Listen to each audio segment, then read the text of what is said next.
Today we're going to talk about why pace will make the Indiana Fever the favorites this year in the WNBA 2025. Hello, everybody, and welcome to our channel. I'm Mark. And I'm Rob.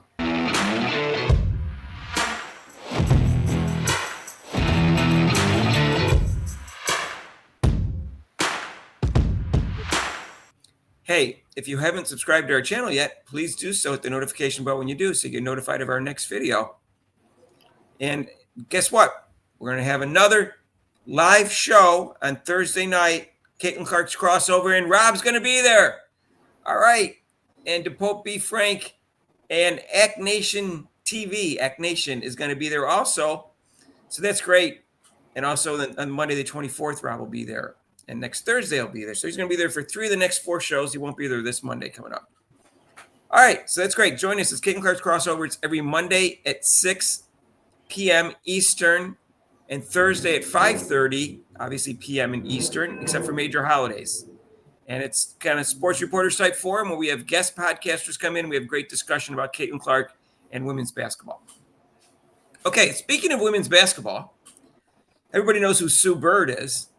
And she starts out with a nice little presentation here about why pace is important and how it was successful for her and why she thinks it's going to be successful with the Fever. This came out about, 4 to 6 months ago. I'm not sure when. Which teams would I not want to see in the playoffs? And that's where you brought up the Fever. I think what I've learned in my WNBA experience is pace of play trumps physicality. It trumps size.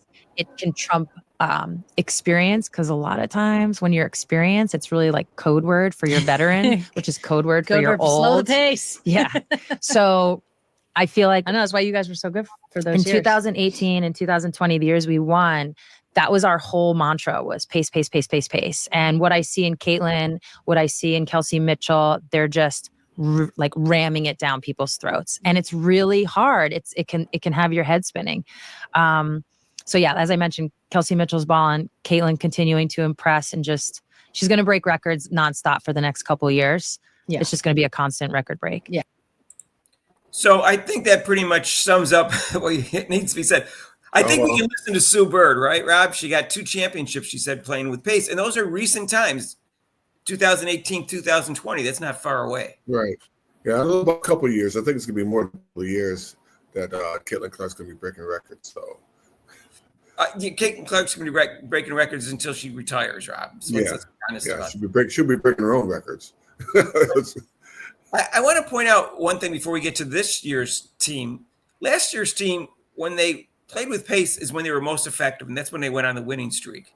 When basically Christy Sides got overruled because she wanted to play dinosaur ball and give it to the paint 50 to 100 times to Leah Boston, and it worked once against a team, Atlanta Dream, that had no centers.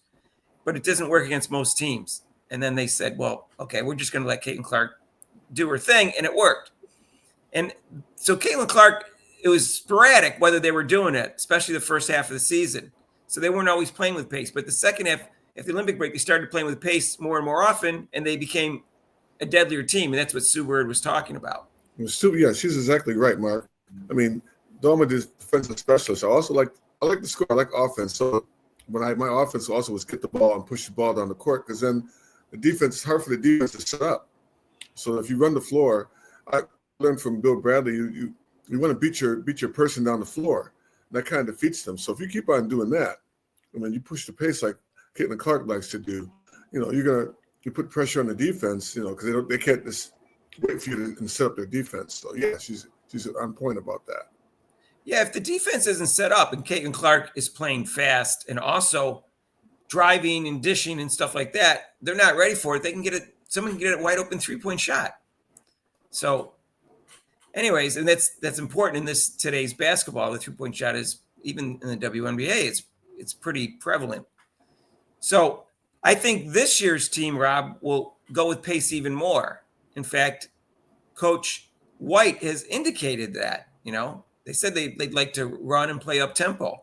She said she'd like to do that. She said she didn't have the team to do that before when she was with a Connecticut Sun, but now she thinks she has the players. And I think she chose players that could do that. They traded for Sophie Cunningham. Go ahead, Rob. Sorry. Right. They picked up some players that even DeWanna Bond, she's 37, but she can run the floor. So these the pace is definitely not going to be the dinosaur, thing where slow the ball down.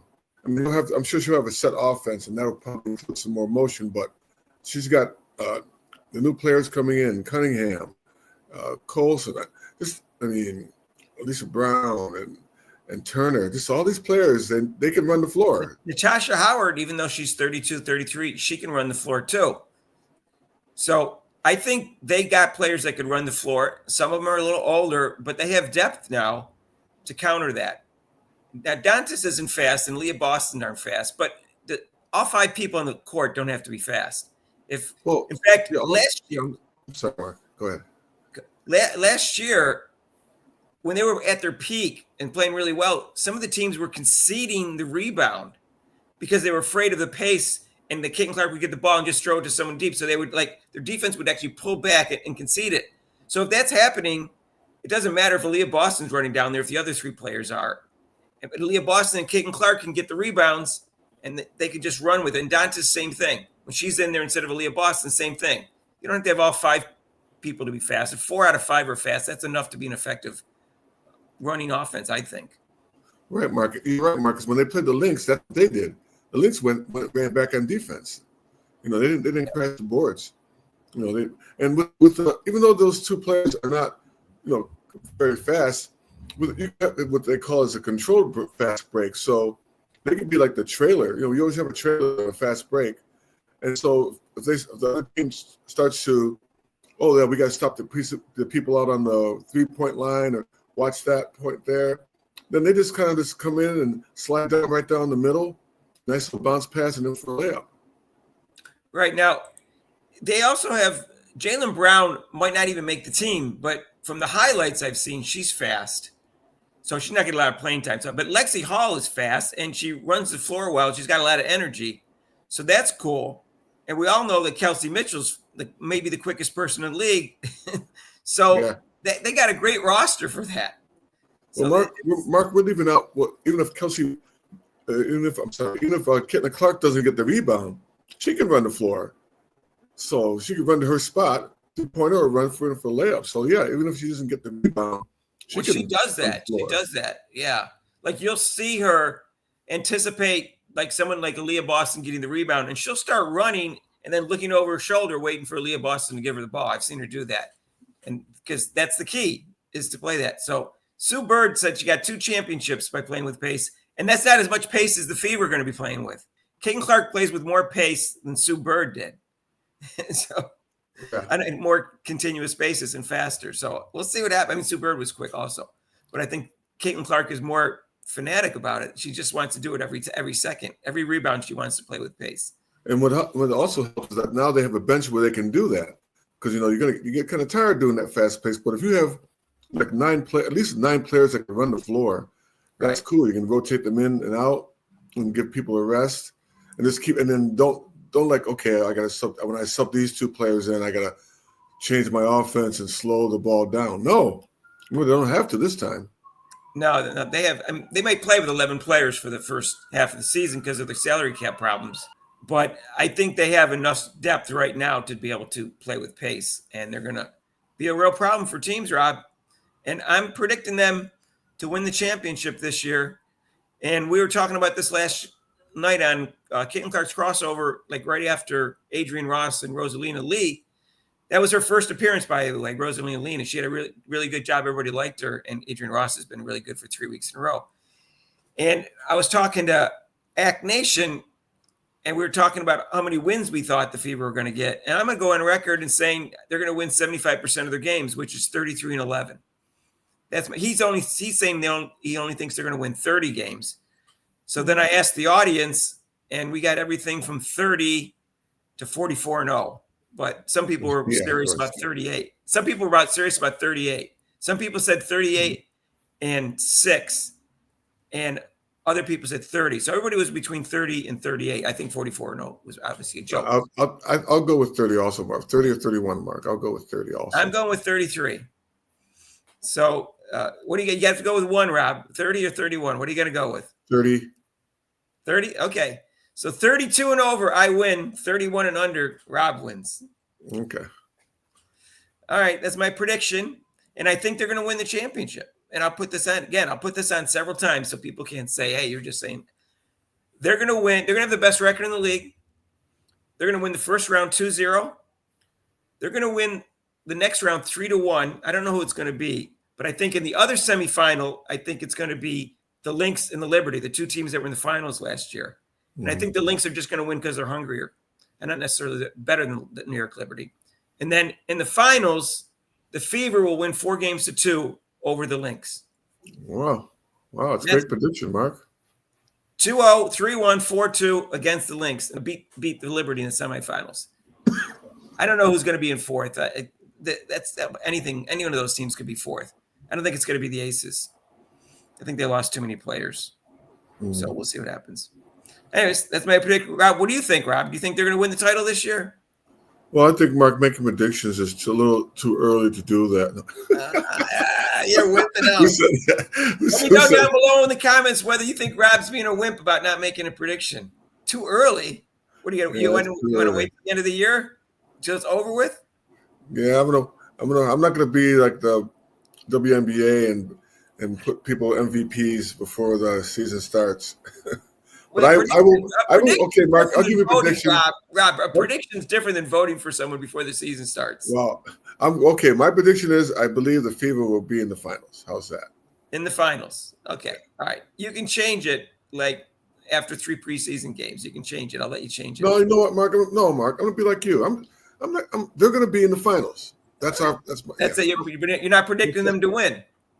I'm just saying they'll be in the finals, and then when the finals come, if they win, you're not getting credit because you're not getting credit. No, I can predict. I said finals, but then you're only getting a little bit of credit. Who's going to win? Yeah, that's okay. At least I made a prediction. All right.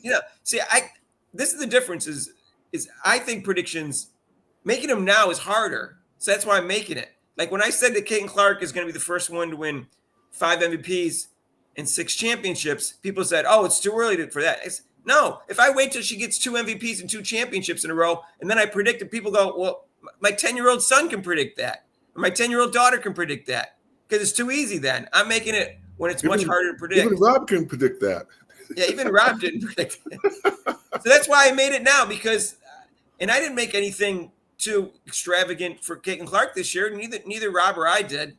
We predicted they would make the playoffs and not do anything. We predicted she would be first-team All-American. And she'd be 20-10-6. Rob said 20-10-8. And so that was reasonable, but there's nothing wrong with predicting that ahead of time. And there's nothing wrong with predicting Clark being successful in the WNBA and also the Fever. And I think the earlier you do it, the more impressive it is if you're right. And I'm not afraid to be wrong on this, Rob. I think the Fever are stacked. I don't think you're going to be wrong. I don't think you're wrong. I don't see them regressing. I see them, of course, playing better. And then who knows, with free agent, they could have had even more players that could improve the team. So who knows?